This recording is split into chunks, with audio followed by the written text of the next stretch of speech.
एक अच्छा पीएसयू लेना चाहते हैं गाइस, मैं बहुत सारे पीएसयू यूज कर चुका हूं और इसी एक्सपीरियंस के बेस पे आज मैं आपको बताने वाला हूं बेस्ट पीएसयू। इतना ही नहीं, मैं आपको ये भी समझाने वाला हूं कि कैसे आपको एक पीएसयू खरीदना है और क्या वो जरूरी बातें होती है जो आपको पता होनी चाहिए जब भी आप एक पीएसयू खरीदने जाते हैं। और ये जानने के बाद आप कभी कोई गलत पीएसयू नहीं खरीदेंगे। और साथ ही साथ इस वीडियो में मैं आपको बेस्ट पीएसयू भी रेकमेंड करूंगा और उन सभी की लिंक मैं आपको डिस्क्रिप्शन में दे दूंगा, जिससे आप अच्छी प्राइस प्लस हेवी डिस्काउंट के साथ उन सभी पीएसयू को खरीद पाएंगे। तो ज्यादा टाइम वेस्ट नहीं करते, बस वीडियो शुरू करता है। मैं आपका दोस्त एडम स्वागत करता हूं आप सभी का क्या खरीदे टैग में।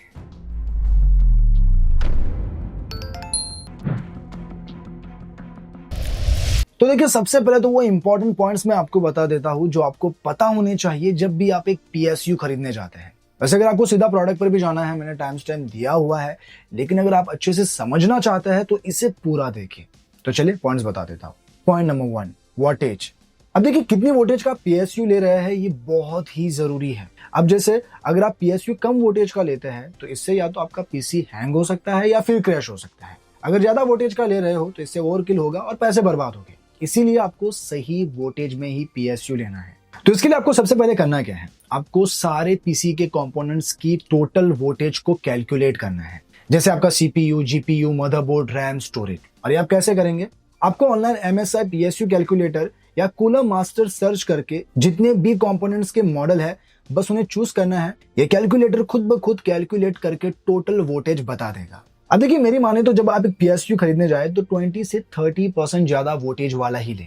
अब इसका बेनिफिट ये है कि अगर आप फ्यूचर में थोड़ा बहुत कुछ अपग्रेड कराते हैं तो कोई दिक्कत नहीं आएगी। वैसे देखिए, जनरली बेसिक ऑफिस पीसी के लिए 400 से 500 वोल्ट पीएसयू लगता है, जबकि गेमिंग पीसी के लिए 650 से 850 वोल्ट और हाई एंड गेमिंग एडिटिंग के लिए 1000 volt plus. Point number 2, connectors. अब देखिए, पीएसयू में बाकी कंपोनेंट्स को पावर देने के लिए बहुत सारे आपको कनेक्टर दिए जाते हैं जिससे वो पावर सप्लाई कर सके। तो आपको ये भी देखना है कि आपको पीएसयू में किस तरह के कनेक्टर्स मिल रहे हैं। देखिए, कनेक्टर में एक 24 पिन ATX कनेक्टर आता है, एक 8 पिन EPS, एक SATA पावर कनेक्टर, एक 4 पिन MOLEX कनेक्टर, एक 6 पिन या 8 पिन PCI कनेक्टर और एक 12 VHP WR कनेक्टर आता है। जैसे 24 पिन ATX कनेक्टर आपके मदरबोर्ड को पावर सप्लाई देता है और इसे आप 20+4 में तोड़ सकते हैं। फिर एक 8 पिन EPS जिसे आप 4 पिन में बांट सकते हो और इसका यूज सीपीयू को पावर देने के लिए होता है। फिर एक SATA पावर कनेक्टर SSD या HHD को पावर देने के लिए यूज होता है, जबकि 4 पिन MOLEX कनेक्टर पुराने HDD, floppy drives, case fan या RGB लाइट्स को पावर देने के लिए यूज होते हैं। और जो 6 पिन या 8 पिन PCI कनेक्टर होता है ये ग्राफिक्स कार्ड को पावर देने के लिए यूज होता है। और जो 12 VHP WR कनेक्टर होते हैं ये नए हाई एंड गेमिंग GPU को हाई पावर देने के लिए यूज होता है। तो मेक श्योर करें कि जब आप एक पीएसयू खरीदने जाए तो उसमें जो कनेक्टर्स है वो आपके हिसाब से होने चाहिए। कम होंगे तो कोई फायदा नहीं है पीएसयू लेने का, और अगर ज्यादा होंगे तो आपके पैसे बर्बाद होंगे। इसीलिए आपको अपनी जरूरत के हिसाब से ही लेना है। पॉइंट नंबर 3, एफिशिएंसी रेटिंग या 80+ सर्टिफिकेशन। अब देखिए, अक्सर मैंने लोगों को कंफ्यूज होते हुए देखा है कि यार जो पीएसयू में लेने जा रहा हूँ क्या ब्रॉन्ज सर्टिफिकेशन का लूं या फिर गोल्ड सर्टिफिकेशन का। सबसे पहले तो आप ये समझो कि 80+ सर्टिफिकेशन है क्या। तो ये एक स्टैंडर्ड है जो बताता है कि आपका पीएसयू कितनी एफिशिएंटली इलेक्ट्रिसिटी को यूज करता है, यानी वो पावर सप्लाई कितनी इलेक्ट्रिसिटी लेता है और उसमें से कितनी इलेक्ट्रिसिटी लॉस होती है। इसीलिए अक्सर आप कुछ इस तरह के सर्टिफिकेशन देखते हैं, जैसे 80+ ब्रॉन्ज, 80+ सिल्वर, 80+ गोल्ड, 80+ प्लेटिनियम और 80+ टाइटेनियम।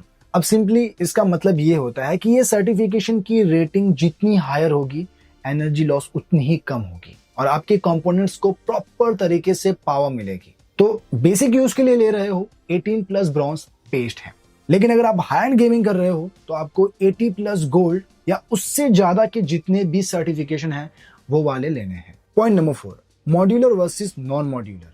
अब देखिए, ये जो पीएसयू होता है दो तरीके के आते हैं, एक मॉड्यूलर और एक नॉन मॉड्यूलर। अक्सर नॉन मॉड्यूलर तो आप देखते ही होंगे क्योंकि ये काफी कॉमन है, जिसमें आपको एक वायर का गुच्छा मिलता है, इसमें फिक्स्ड केबल होता है। इससे क्या होता है कि जब आप इसी में से इंस्टॉल करते हैं तो ये दिखने में काफी मैसी लगता है, पूरा वायर वायर। जबकि जो मॉड्यूलर है उसमें आपको ऐसा कोई गुच्छा नहीं मिलता है, यानी उसमें कोई फिक्स्ड केबल नहीं होता है, आपको सारे केबल अलग से मिलते हैं। तो जो कंपोनेंट्स आपको पीएसयू से लगाने हैं बस वो केबल लेना है और उसे कनेक्ट कर देना है। इससे आपका पीसी अंदर से काफी साफ सुथरा दिखता है। लेकिन हाँ, एक चीज ये भी है कि ये जो मॉड्यूलर होता है वो काफी महंगे मिलते हैं नॉन मॉड्यूलर से।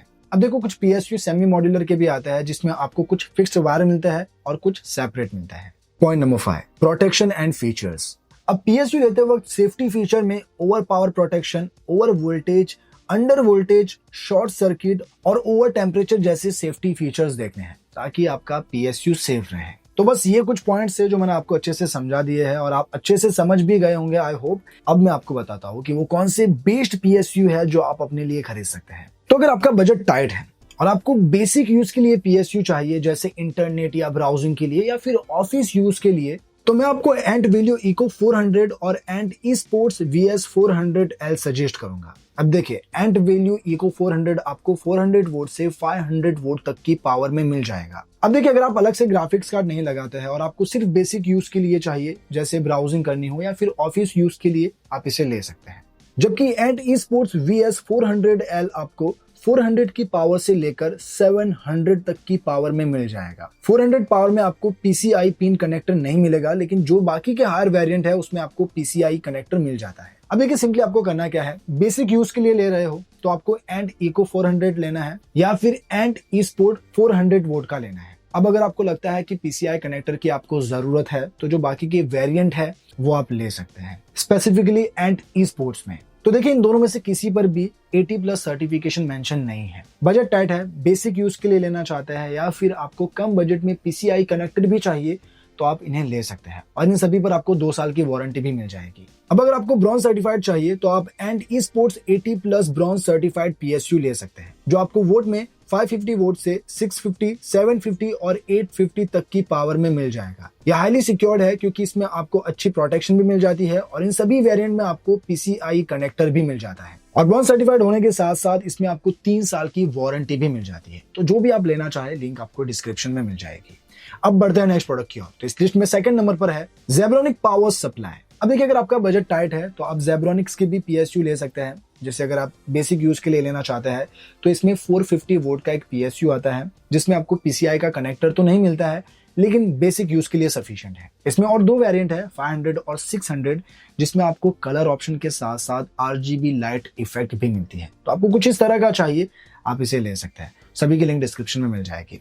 अब बढ़ते हैं नेक्स्ट प्रोडक्ट की ओर। तो इस लिस्ट में थर्ड नंबर पर है cooler master MWE 80+ bronze certified PSU। अब देखिए कूलर मास्टर का ये जो PSU है आपको कैपेसिटी में 450 वोल्ट से लेकर 1250 वोल्ट तक की पावर में मिल जाएगा। अब एक बात हमेशा याद रखिए कि किसी भी PSU में जैसे जैसे पावर बढ़ेगी आपको कनेक्टर्स भी ज्यादा मिलेंगे। तो पावर में ये भी आपको 450 से 1250 तक मिल रहा है, तो यहाँ पर भी जैसे जैसे पावर बढ़ेगी आपको कनेक्टर्स भी ज्यादा मिलेंगे। बाकी ये सारे 80+ ब्रॉन्ज सर्टिफाइड है और इन सभी पर आपको 5 साल की वारंटी भी मिलती है। तो आप जो भी लेना चाहे लिंक आपको डिस्क्रिप्शन में मिल जाएगी। अब बढ़ते हैं नेक्स्ट प्रोडक्ट की ओर। तो इस लिस्ट में 4th नंबर पर है गीगाबाइट्स पावर सप्लाई। अब अगर आप गीगाबाइट जैसी ब्रांड में लेना चाहते हैं तो ये पावर में आपको 450 वोट से लेकर 850 तक की वोट में मिल जाएगा। लेकिन अब देखिए यहाँ इसका जो 450 और 650 वोट का वेरिएंट है ये 80+ ब्रॉन्ज सर्टिफाइड है, जबकि 750 और 850 ये सारे 80+ गोल्ड सर्टिफाइड है। अब देखिए 750 वोट में आपको 3 वेरिएंट मिल जाएंगे,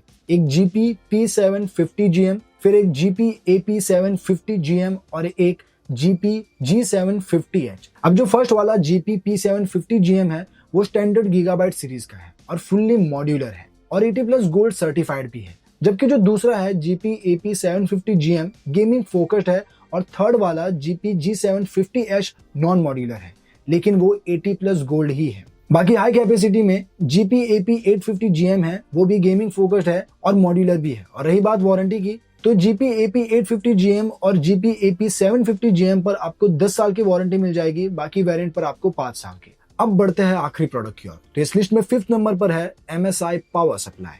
अब अगर आपको MSI जैसी रिलायबल ब्रांड में चाहिए तो आप 80+ ब्रॉन्ज सर्टिफाइड में 550 वोट और 650 वोट का PSU ले सकते हैं जो कि नॉन मॉड्यूलर है। बट अगर आप हाई एंड गेमिंग के लिए लेना चाहते हैं तो मैं आपको MSI में 750 वोट में MSI MAG A750GL, 850 वोट में MAG A850GL और 1000 वोट में MAG A1000GL सजेस्ट करूंगा क्योंकि ये सारे बेस्ट है हाई एंड गेमिंग के लिए। इवन ये सारे फुल्ली मॉड्यूलर है, कोई वायर का गुच्छा नहीं मिलेगा, सारे वायर्स आपको अलग से मिलेंगे। तो ये बताया मैंने कुछ बेस्ट पीएसयू। अब जो भी आप लेना चाहे सभी की लिंक मैंने डिस्क्रिप्शन में दे रखी है। आप अच्छी प्राइस प्लस हेवी डिस्काउंट के साथ इन सभी पीएसयू को खरीद पाएंगे। तो बस आज के लिए इतना ही, मिलते हैं नेक्स्ट वीडियो में, तब तक के लिए बाय बाय।